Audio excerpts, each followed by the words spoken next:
d'une manifestation, un groupe naissait. On a commencé par le Mortal Kombat. C'était au mois de mars 2021. Durant ces manifestations, les émeutiers ont détruit, dégradé des biens publics et privés, ont incendié des édifices publics, des stations d'essence, des magasins, mais également des véhicules. Apparemment très bien organisés, il avait planifié ses actes, il s'attaquait aussi bien aux biens publics que privés. C'est ainsi qu'il a été procédé à l'arrestation de beaucoup de personnes, parmi lesquelles un certain Mohamed Ndoye qui dirigeait les opérations.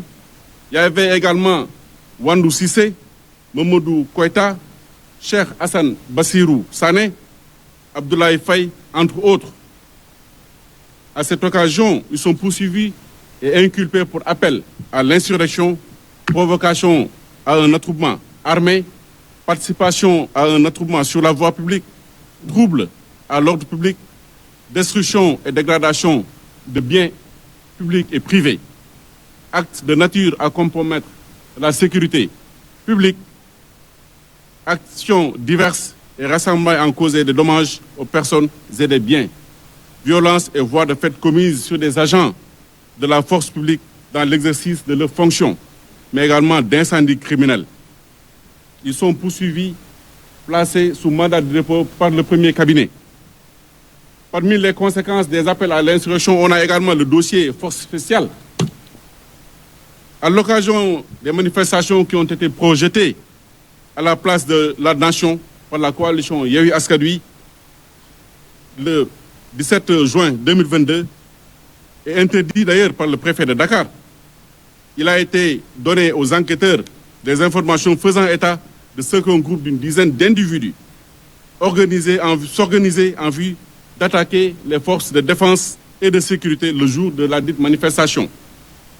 Les sources renseignaient également avoir identifié à Grand Yoff et à Rufisque les nommés Bouna et Mor alias Commandant, lesquels sont chargés respectivement de confectionner des exercices destinés à stopper la progression des forces de l'ordre, mais également des cocktails Molotov, dont le but est d'attaquer et d'incendier les installations publiques comme privées, des magasins, des commerces d'intérêt étrangers, mais également, et particulièrement français, mais également les forces de l'ordre, les domiciles des autres autorités de l'État, ministres, DG, députés, magistrats. Elle ajoute que les nommés Pape Ousmane Seck et Abdoul Aziz Niang seraient les coordonnateurs de toutes ces actions envisagées. Ces faits ont mené à l'arrestation des individus suivants: Bouna Ba, Pape Mamadou Seck, Feu François Mankabou, Mor Gueye, Babacar Ndaw, entre autres. Ces personnes sont arrêtées, poursuivies et aujourd'hui ils sont en détention pour complot contre l'autorité de l'État, acte de nature à occasionner des troubles politiques graves, de nature à compromettre la sécurité publique, association de malfaiteurs en vue d'organiser des bandes et en leur fournissant des armes, munitions, dans le but de s'attaquer à la force publique, de causer des destructions, dégradations et des dommages des biens appartenant à l'État ou intéressant la chose publique. Menaces d'atteinte à la vie, de transport et de détention et transport de produits et substances incendiaires en vue de la commission d'un acte terroriste, de détention illégale d'armes à feu et de munitions, financement du terrorisme, de complicité de ces chefs. Ces faits sont prévus et punis par les actes 72 et suivants de notre code pénal. Ces personnes également arrêtées sont depuis lors en détention, et cela consécutivement aux appels de Ousmane Sonko. Il y a également le dossier dit Commando. Au regard des renseignements qu'avaient reçus les services de sécurité, la source a fourni des preuves irréfutables découvertes dans des appareils téléphoniques de mise en cause, notamment Pabouba Mbaou et Abdou Karim Bey, et des occurrences correspondantes et des récurrences correspondantes entre Mouramani Kaba Diakité, Famara Mané Di Nyancho et les autres membres du groupe. Tout porte à croire que ces personnes étaient déterminées à troubler par des moyens illégaux le fonctionnement régulier de l'État et également à exciter les citoyens à s'armer contre l'autorité de l'État.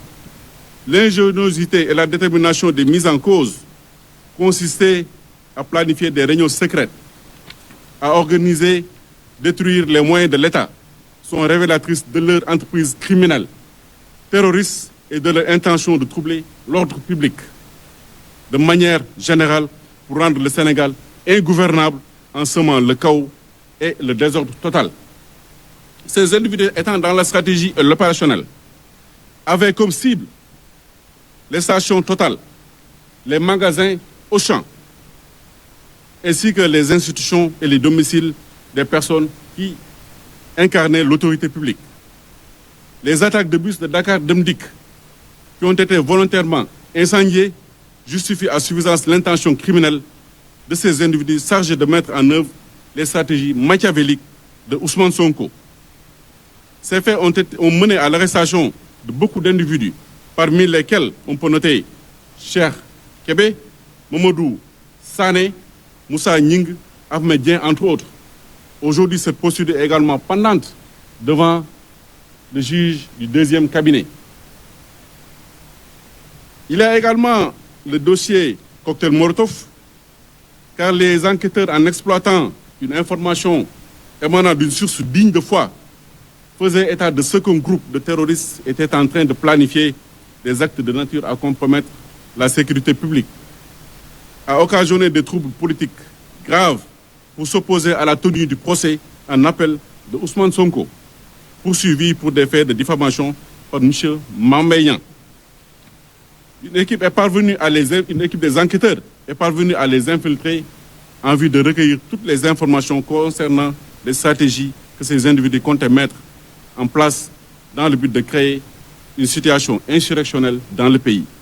Un nombre impressionnant de cocktails Molotov a été retrouvé lors de ces perquisitions. Et d'ailleurs, le procureur de l'époque avait fait un point de presse par rapport à ce dossier.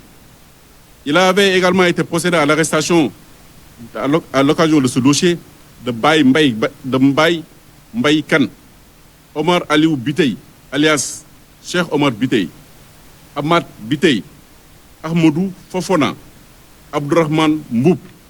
Ils sont poursuivis et inculpés pour association de malfaiteurs terroristes, détention de substances explosives en vue d'une utilisation sur les biens publics ou intéressant la chose publique dans le but de compromettre la sécurité publique et occasionner des troubles politiques graves.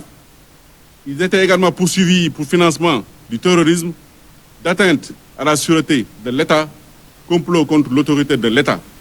Et enfin, le dernier dossier concerne le combat final.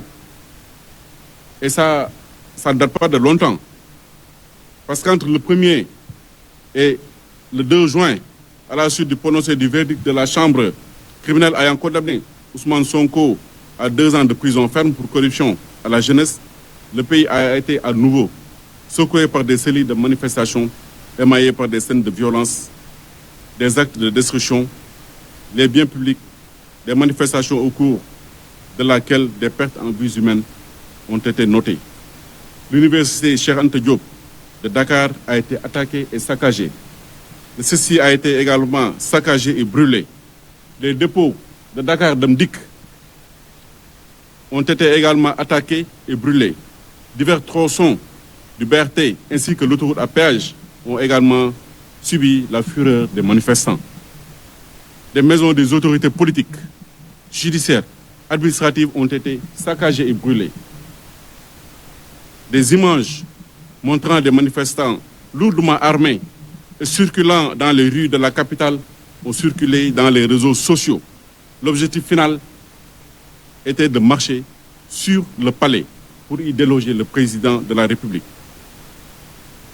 Pour y répondre et ainsi répondre à l'appel et l'invite de Ousmane Sonko qui a ouvertement appelé ses partisans à le rejoindre dans la capitale pour mener l'assaut final contre le président Macky Sall. Ainsi, plusieurs dizaines de manifestants ont été interpellés entre Pikine, Rufisque, Dakar et Guédiawaye, inculpés et placés sous mandat de dépôt. En tout état de cause, toutes ces procédures que nous avons énoncées, qui ont causé des dégâts matériels inestimables à l'heure où nous tenons ce point de presse, ainsi que plus d'une quarantaine de morts entre mars 2021 et juin 2023, convergent inéluctablement vers Ousmane Sonko. Le ministère public que je représente dispose de l'opportunité des poursuites. Par conséquent, tant que les faits ne sont pas prescrits, nous pouvons toujours les engager. Ainsi, nous avons décidé de mettre en mouvement l'action publique. C'est pourquoi ce dernier est aujourd'hui en garde à vue et nous sera incessamment présenté, car sa procédure est pratiquement bouclée. Et à cet effet, il sera poursuivi pour appel à l'insurrection, association de malfaiteurs, atteinte à la sûreté de l'État, complot contre l'autorité de l'État, actes et manœuvres à compromettre la sécurité publique et à créer des troubles politiques graves, association de malfaiteurs en lien avec une entreprise terroriste, mais également de vol. Ce qu'il faut admettre et reconnaître également, c'est que Ousmane Sonko a lui-même reconnu avoir arraché violemment le téléphone portable d'une dame gendarme. Et ces faits sont qualifiés juridiquement de vol. Ça a été un peu ridiculisé dans les réseaux sociaux en parlant qu'Ousmane Sonko a été arrêté pour vol. Mais en réalité, c'est l'élément déclencheur de son arrestation, qui était d'ailleurs imminente. Par conséquent, il sera également poursuivi pour vol. En conclusion, nous estimons que l'État garant des libertés individuelles, collectives et de la sécurité publique prendra toutes les dispositions nécessaires afin de maintenir l'ordre et de préserver les personnes et les biens de toute menace. Je vous remercie de votre aimable attention.